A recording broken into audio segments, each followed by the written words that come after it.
Bonjour Bertrand, nous continuons cette magnifique aventure autour de la Porte des Étoiles. Hervé nous racontait qu'il y avait l'intuition, mais ça lui aussi arrivait d'entendre ou de voir la structure en rêve. Est-ce que tu peux nous parler de la philosophie des rêves?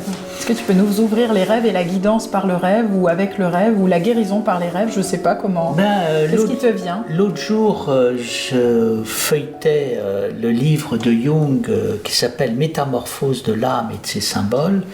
Et Jung expliquait qu'il y avait, je l'ai dit la dernière fois mais on va le redire, qu'il y avait deux registres de la pensée. Il y avait la pensée concrète et il y avait le rêve. Donc la pensée concrète, elle est très pragmatique. Je prends des éléments et puis j'essaye de les associer pour faire des choses qui vont m'être utiles.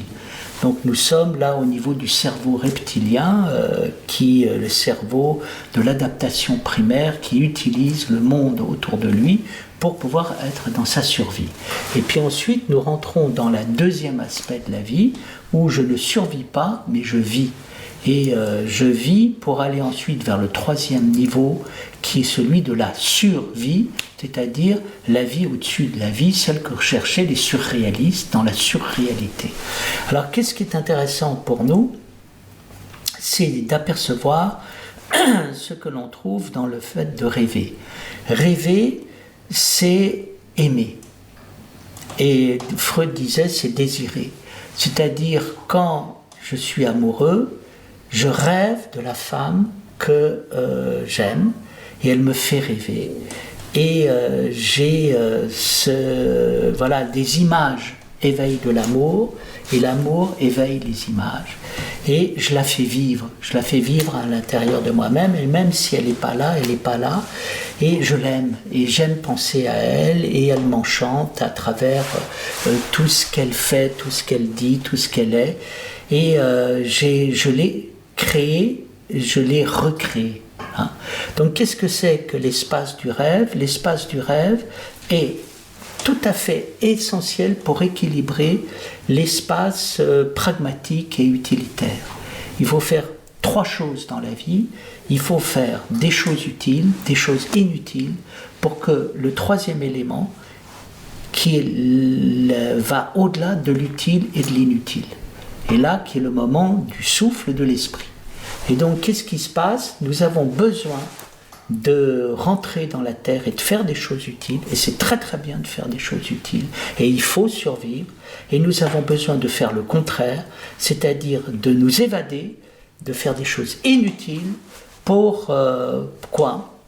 Parce que nous avons besoin de danser, nous avons besoin de chanter, nous avons besoin d'aimer, nous avons besoin d'avoir du plaisir, nous avons besoin de vivre, et l'ensemble va permettre quoi? Va permettre quelque chose qui est plus qu'utile et qui est plus que merveilleux.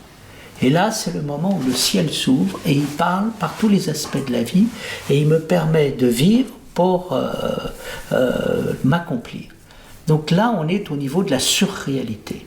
Berdyaev dit il y a l'inconscient, la conscience et la surconscience. Il y a la réalité, il y a l'irréalité, il y a la surréalité.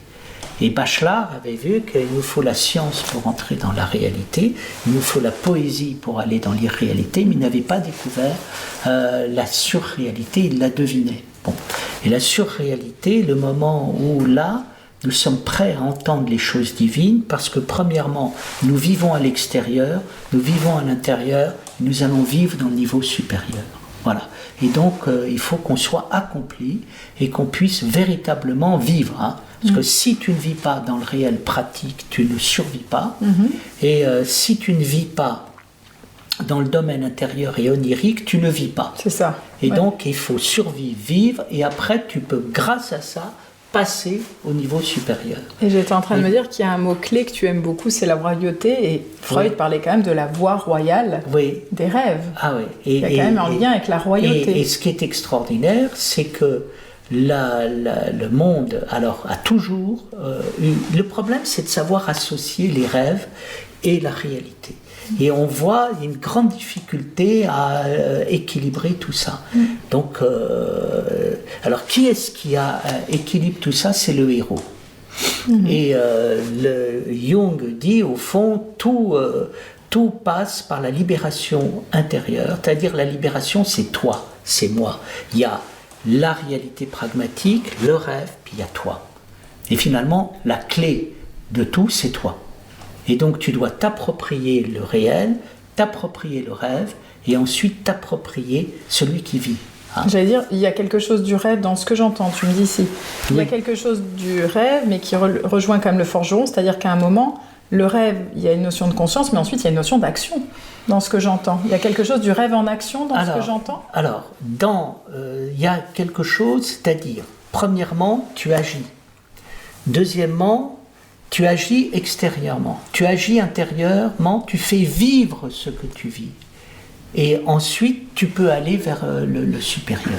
Et donc, qu'est-ce que c'est ? Il y a l'action extérieure, l'action intérieure, et il y a ce qui n'est ni de l'action intérieure, ni de l'action intérieure, mais qui est l'énergie divine agissante, qui, elle, va venir pour la troisième action, qui n'est ni ton action, ni l'action du rêve. Alors, l'action du rêve, elle est très belle pour nous, parce qu'elle permet de tout rééquilibrer, et il faut apprendre à rêver.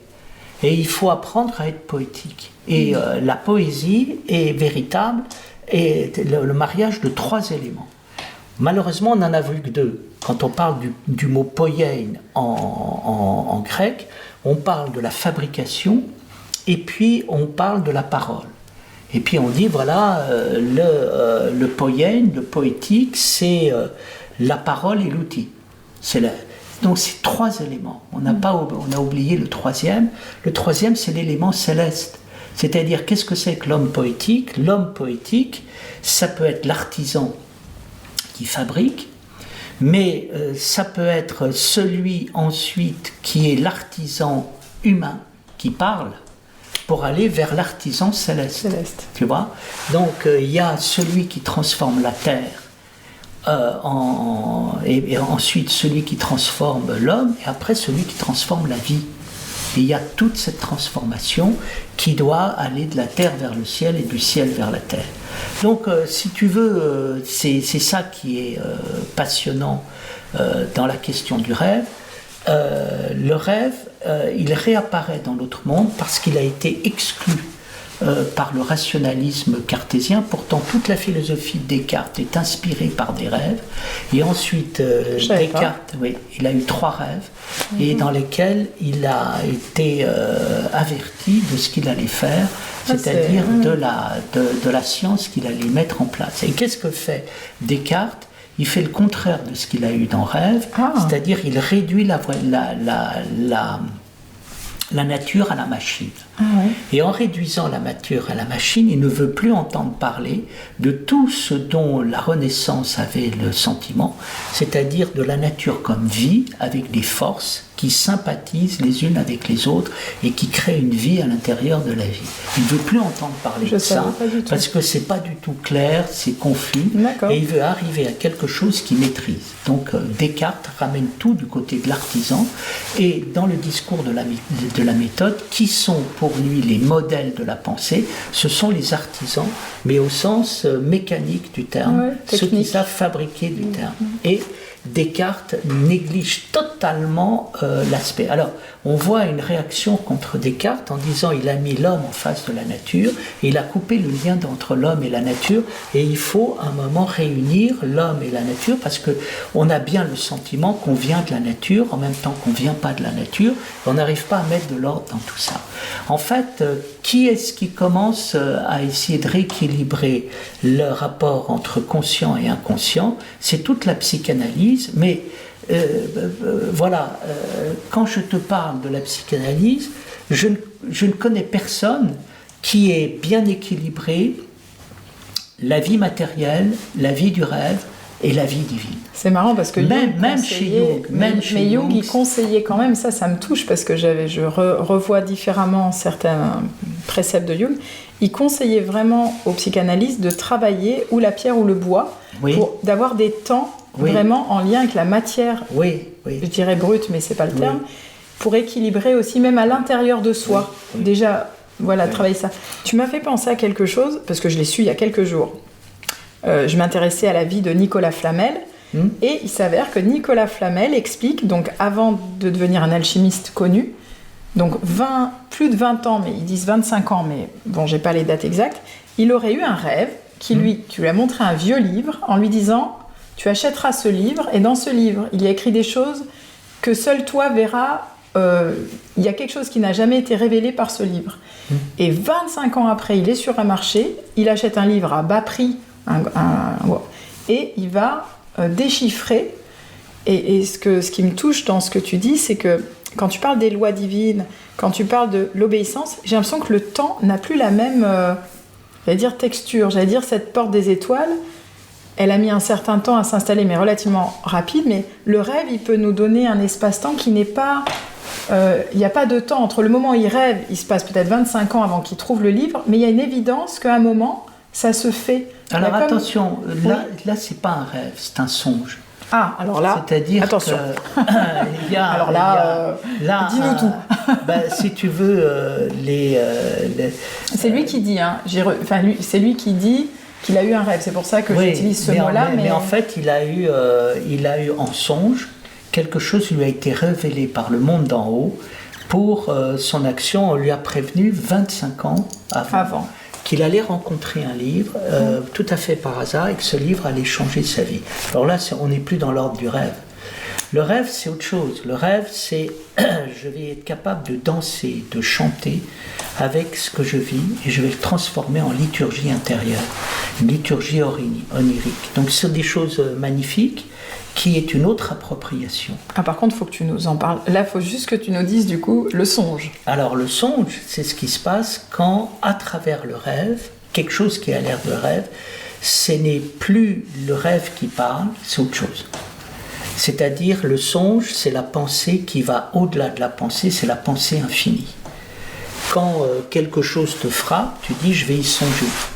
Et quand tu songes, tu te mets dans un état qui ressemble à l'état du sommeil, mais dans lequel, en fait, tu vas pratiquer une hypnose, c'est-à-dire une technique d'activation sous conscience, à travers un transfert de la réalité vers cette réalité qui s'exprime, et tu vas la faire vivre. Je peux dire que c'est une initiation ?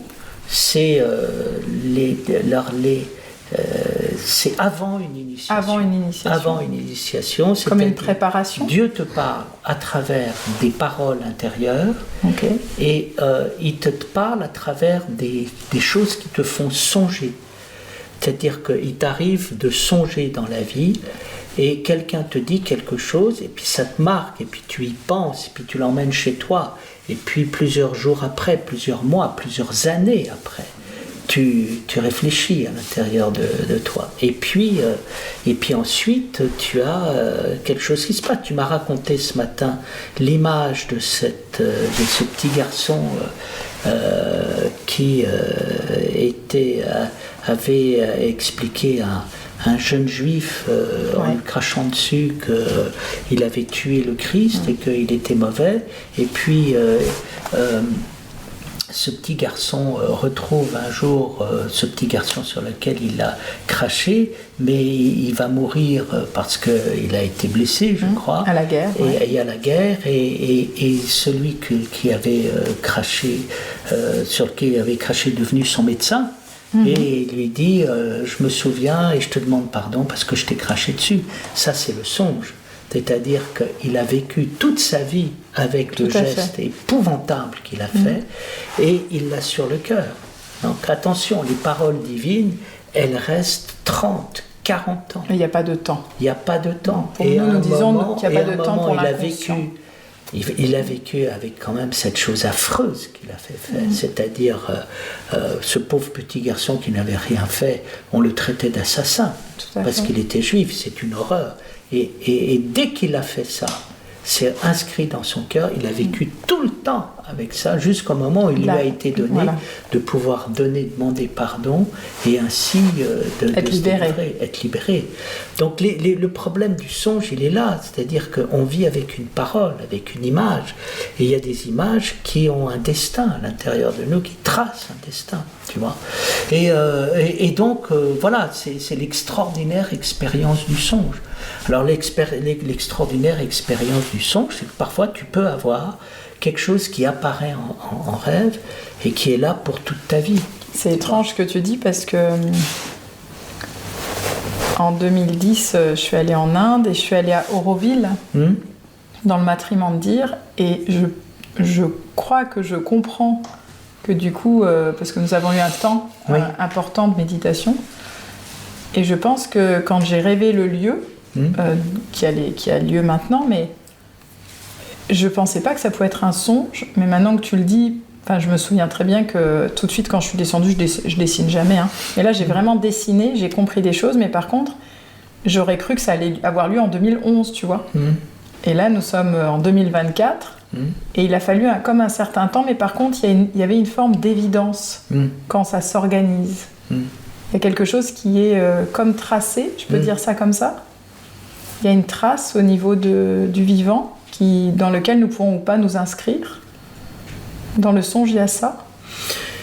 Le songe, c'est vraiment l'expérience que tu vas méditer très longtemps et qui va te permettre d'accoucher vraiment de ton âme. C'est-à-dire qu'une parole, une pensée va venir, et cette parole, elle va vivre en toi un peu comme un rêve, tu vois. D'accord. C'est-à-dire, et puis tu vas y songer, et un jour, elle va faire de toi un être véritablement habité et pensant. Et donc, il aura fallu longtemps, tu vois. Mais donc, il y a dans ce que j'entends, il y aurait presque n'abandonnez pas vos songes.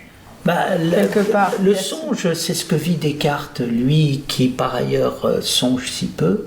Mais qu'est-ce qu'il fait quand il découvre le moi transcendantal et la relation qu'il y a entre Dieu et le moi transcendantal? Il médite, et il pense, et il songe, et il n'arrête pas d'y songer. Et quelque part, il est stupéfait, et ça rentre en lui, et ça fait de lui l'aventurier de la science moderne sur un double sens, c'est-à-dire que d'un côté, il met en œuvre le mécanisme et la réduction de la nature à la machine, mais de l'autre côté, il fait exactement l'inverse.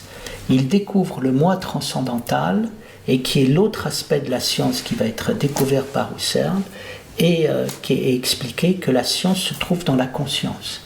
Et donc la science cartésienne est divisée en deux. D'un côté, il y a la machine, et de l'autre côté, il y a la conscience.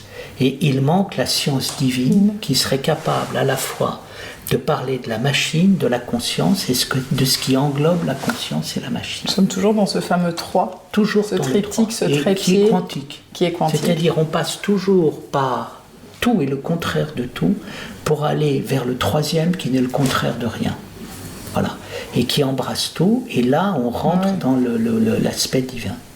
Et donc Descartes a vécu les deux expériences, du moi transcendantal avec la conscience, de la machine, et il a manqué la métaphysique, c'est-à-dire il n'a pas été au bout des méditations métaphysiques, puisque les méditations métaphysiques l'ont fait se servir de la conscience pour mettre en place le mécanisme et la science, et ainsi par la science et le mécanisme construire la médecine, la mécanique et la morale, et par là même expliquer cette chose grave, que c'est ça le salut du genre humain, et en particulier d'identifier le salut de l'homme à la santé, sans apercevoir que pour aller dans la santé, il faut la santé du corps, la santé de l'âme et la santé céleste.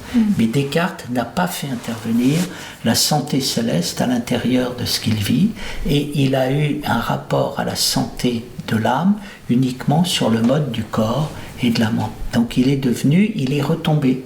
C'est-à-dire qu'il n'a pas profité des semences célestes, et il nous a mis dans l'embarras dans lequel nous sommes, c'est-à-dire nous vivons dans un monde qui connaît le mécanisme, qui veut appliquer le mécanisme à tout.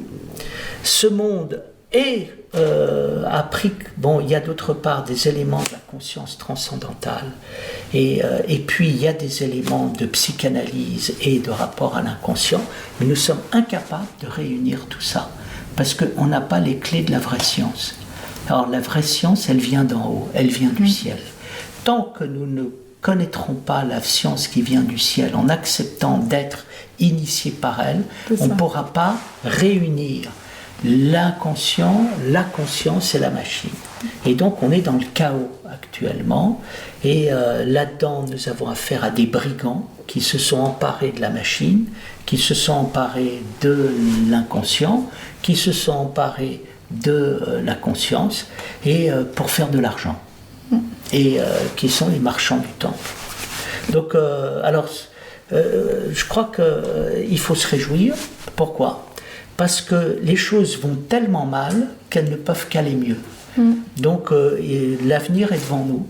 L'avenir est devant nous parce qu'il faut que vraiment les éléments de haute connaissance reprennent leur place et qu'on soit guidé par ça. Alors moi je retiens et je nous souhaite d'accueillir les semences divines. J'ai trouvé ça très beau. Voilà. Les semences divines.